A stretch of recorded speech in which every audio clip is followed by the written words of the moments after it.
let us be clear. This is not a war on terrorism. Terrorism is an activity. This is a struggle with radical Islamists in both their militant and their stealth form. The militant form believe in using military power in one form or another. The stealth form believes in using cultural, intellectual, and political, but their end goal is exactly the same. The fight against Sharia and the madrasas and mosques which teach hatred and fanaticism is the heart of the enemy movement from which the terrorists spring forth. And it's time we had a national debate on this, and one of the things I'm going to suggest today is a federal law which says no court anywhere in the United States under any circumstance is allowed to consider Sharia as a replacement for American law. Period.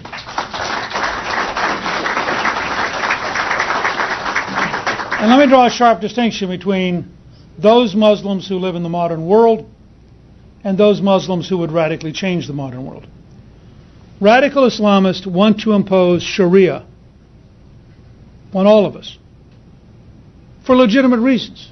And let me be quite clear. You can respect your adversary without agreeing or giving in. They have profound, deeply held beliefs, and one of the great challenges for secularists is they can't understand the level of passion that a belief which is derived from an underlying religious form leads one to have. Which is why, frankly, deeply believing Christian and Jewish Americans have a much better understanding of what's going on than do secular intellectuals in deracinated universities looking out of their ivory tower, trying to wonder what it is that would lead people to kill themselves and having no comprehension of the emotions and the depth of passion engaged. So, stealth jihadists use political, cultural, societal, religious, intellectual tools. Violent jihadists use violence. But in fact, they're both engaged in jihad. And they're both seeking to impose the same end state, which is to replace Western civilization with a radical imposition of Sharia. And let me be quite clear. And I could not disagree more with Dean Kagan in accepting the Saudi money to have professors of Sharia at Harvard. I couldn't disagree more with every university in America which teaches a transparently propagandistic version. Sharia in its natural form has principles and punishments totally abhorrent to the Western world, and the underlying basic belief, which is that law comes directly from God and is therefore imposed upon humans, and no human can change the law without it being an act of apostasy, is a fundamental violation of a tradition in the Western system which goes back to Rome, Athens, and Jerusalem, and which has evolved and given us freedom across the planet on a scale we can hardly imagine, and which is now directly threatened by those who would impose it. So, let me be also quite clear that the rules are radical and horrific. And I think, again, it's fascinating that even when people go out and do polling and they say to, for example, Muslims in general, do you believe in Sharia? They don't then explain what Sharia is. So Sharia becomes like, would you like to be a Rotarian? And it sounds okay. And let me give you an example that was on the news. I was doing Fox and Friends this morning, and coming across was that Iran, in trying to appease world opinion, has graciously agreed that a woman who'd been convicted of adultery would not be stoned to death. She'd be hung. And that was the moderation. I know you can't make these things up. I say to all of our friends on the left who believe in gay rights, the principle of Sharia is painful execution. Not just death, painful execution. And how we don't have some kind of movement in this country on the left that understands that Sharia is a direct mortal threat to virtually every value that the left has is really one of the most interesting historical questions and will someday lead many dissertations to being written. So, I think we are faced, when you recognize, for example, that Sharia requires 4 male witnesses to rape,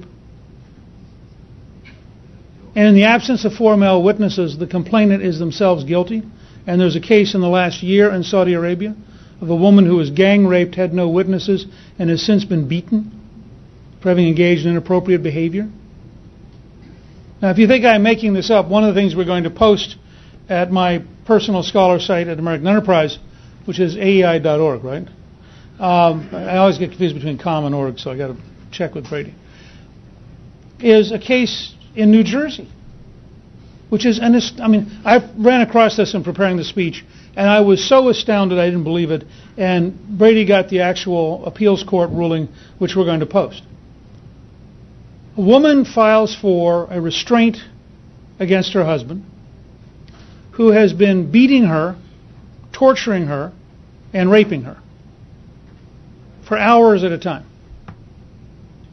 And the judge rules at the entry level that he is not guilty of any criminal actions because, in fact, in his interpretation of Sharia, those are his rights, and therefore it would be an imposition on his religion to apply to him American law. The appeals court came back and cited the 1878 case involving polygamy and said, this is nonsense.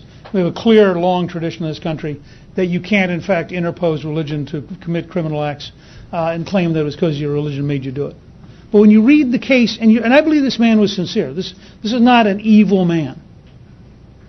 This is a person who has found a rationale for a behavior system which is horrific and which we would never tolerate.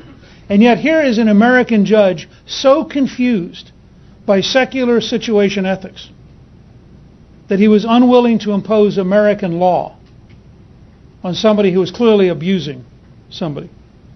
Now, there are much less horrific examples of this. I would cite to you, for example, the case in Minnesota where a blind student was exempted from a course and given credit without attending because his seeing eye dog offended Muslim students.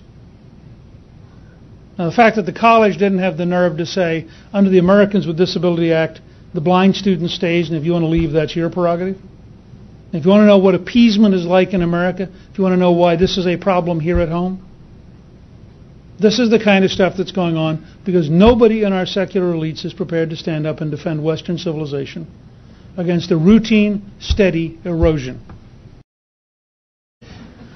Yet it's pretty clear that the Obama administration is willfully blind to the nature of our enemies and the forces which threaten America.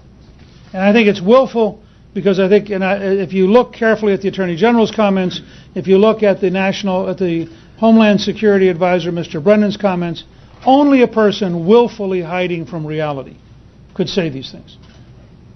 So it's not ignorance. It's determined effort to avoid it. But that shouldn't surprise us. Certainly not here at the American Enterprise Institute. The left's refusal to tell the truth about the Islamist threat is a natural parallel to the 70-year pattern of left-wing intellectuals refusing to tell the truth about communism and the Soviet Union.